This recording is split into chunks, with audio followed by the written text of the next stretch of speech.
"The future's bright, the future's orange." Remember that catchphrase? That simple sentence was associated with a brand that meant freedom to millions of young people across the UK tapping away on their first Nokia brick phone. That brand was Orange. And for a solid decade, it was an unstoppable force, sponsoring Glastonbury, defining a generation's dating life with its 2-for-1 cinema tickets, and promising a world that was slick, optimistic, and connected. Then, one day, it just wasn't there anymore. One of the biggest, most recognizable brands in the country was quietly and completely erased from existence. The strangest part of this story is that almost nobody seemed to notice or care. So, how did this happen? How does a telecom giant that once defined an era get wiped off the map, leaving behind nothing but rebranded storefronts and the fuzzy, half-forgotten memories of millions? Today, we're pulling back the curtain on the corporate strategy, the market forces, and the cold, hard financials that made the UK's most famous telecoms giant disappear. The UK mobile market in the early 1990s was dominated by two giants, BT Cellnet and Vodafone, and their branding had all the excitement of a photocopier manual. Their ads were a snooze fest of call plans and coverage maps. Their target audience seemed to be middle-aged executives in bulky suits. A mobile phone back then was a briefcase accessory, a heavy, expensive brick for closing deals on the go. This laser focus on business made the entire industry feel incredibly serious and deeply impersonal, and that predictable dullness became its greatest vulnerability. Then, in 1994, a new company called Orange launched. It was a project from the Hong Kong-based conglomerate Hutchison Whampoa. What set Orange apart from the start was its understanding of that dot-com cultural moment, that mid-90s optimism. The company was built on the understanding that people were looking for more than a simple phone. They wanted to buy into an idea, a forward-thinking new lifestyle centered on connection. This approach was perfectly captured by its name. Compared to the technical, clunky names of its rivals, Orange was a breath of fresh air. It was simple, vibrant, and just a little mysterious. When its services officially launched in 1994, its entire brand identity was built around optimism and clarity. Their slogan was, "The future's bright, the future's orange." The marketing focused more on the people rather than the technology. The company's ascent was meteoric. Its IPO, just 2 years after its founding, valued Orange in the billions, proving their strategy was resonating. This momentum elevated them to the top, and by the end of the decade, Orange had evolved from a successful company into a cultural force that forever altered the relationship between British people and their phones. The year 2000 marked the next huge chapter. Orange was acquired by France Telecom in a monumental deal. The French telecom giant shelled out a jaw-dropping £25 billion for the company. To put that into perspective, when you adjust for inflation, that's roughly £45 billion in today's money. It was one of the biggest corporate takeovers of its time. France Telecom wanted to build a dominant pan-European mobile network, and they decided the Orange brand was the perfect vehicle to lead that charge. The UK upstart was about to fly the nest. And for a while, the strategy was a runaway success. France Telecom began rebranding its other operations across Europe under the Orange name. The brand expanded its footprint, becoming a household name from Spain to Poland. Back in the UK, the 2000s were the brand's golden age. This was peak Orange. By this point, the company had transcended its commercial roots to become a genuine fixture in British culture. Their sponsorship of the Glastonbury Festival meant the Orange brand was beamed into millions of homes associated with music, youth, and summer fun. Then there was Orange Wednesdays, the 2-for-1 cinema ticket offer that dictated date nights, hangouts with friends, and family outings for an entire decade. Having an Orange phone in the 2000s meant you held a key to your social life.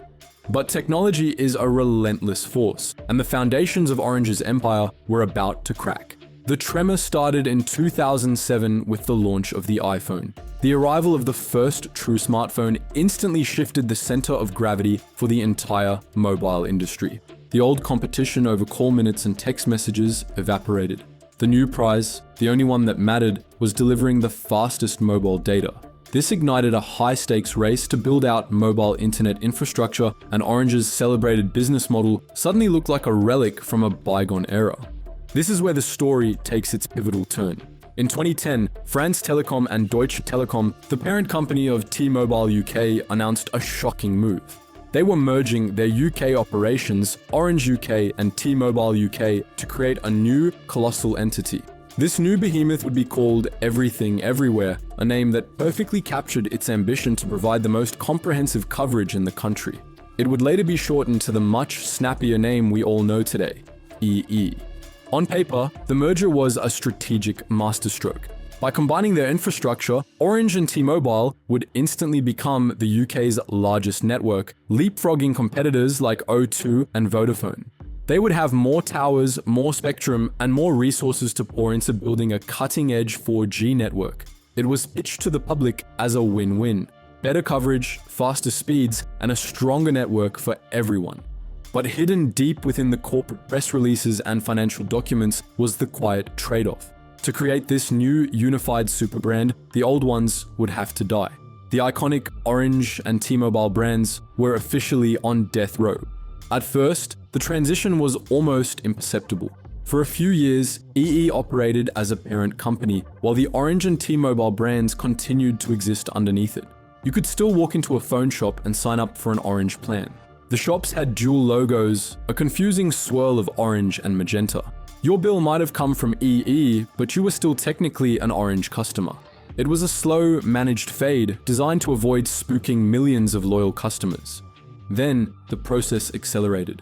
By 2015, the company announced it would no longer offer Orange or T-Mobile plans to new customers. The names started disappearing from storefronts, replaced by EE's stark neon yellow branding. Existing customers were gently nudged over to EE plans when their contracts came up for renewal. Logos were taken down from festival banners. And then, with no grand farewell tour, no nostalgic thank you and goodbye ad campaign, Orange UK was gone. It had simply ceased to exist. So, what does this quiet death and strange afterlife tell us? It reveals a brutal truth about the modern telecom market. The era of brand personality is over, and the age of the mega conglomerate is here. The journey from Orange and T-Mobile into the single entity of EE was already a massive consolidation. But the story doesn't even end there. In 2016, in a final titanic shift, EE itself was acquired by the original giant of British telecommunications, BT. This created a single sprawling entity that now controlled a huge portion of the UK's mobile and broadband infrastructure. The rebellious upstart, Orange, was now buried inside EE, which in turn was just one division within the colossal BT group. The game has shifted to a bare-knuckle fight over back-end infrastructure, fiber optic cables, and SIM-only pricing deals. And for the final, brutal irony, Orange, as a company, never actually died. It remains a global behemoth, one of the world's most valuable telecom brands with operations across Europe, the Middle East, and Africa. It was only erased from the UK, the one place where it arguably found its soul and became a cultural icon. But what do you reckon? What's your defining Orange memory? Was it the Nokia you had, that classic startup sound, or an Orange Wednesday cinema trip? Drop your thoughts in the comments, we'd love to read your story. If you enjoyed this trip down memory lane, give this video a like, hit subscribe, and tap the bell so you don't miss our next deep dive. Thanks for watching, and we'll see you in the next one.